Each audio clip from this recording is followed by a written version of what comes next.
Tired of your Gmail search history revealing every embarrassing query you've ever typed? Delete it all in under 2 minutes. I'll walk you through the exact 11 clicks to wipe your Gmail history completely. Let's start from your inbox. Start by heading over to the Gmail homepage, where you'll see your inbox.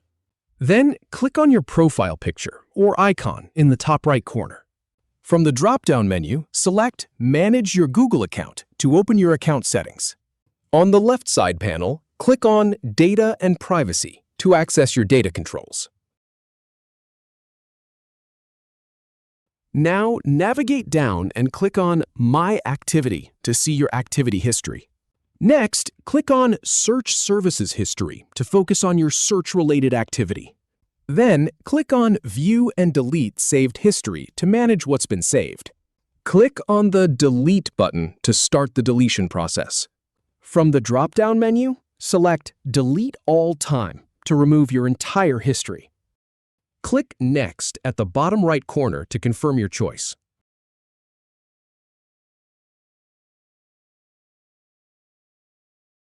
Finally, click Delete at the bottom right corner to permanently erase your history.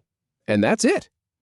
If you have any feedback or if any info is inaccurate, please leave a comment below.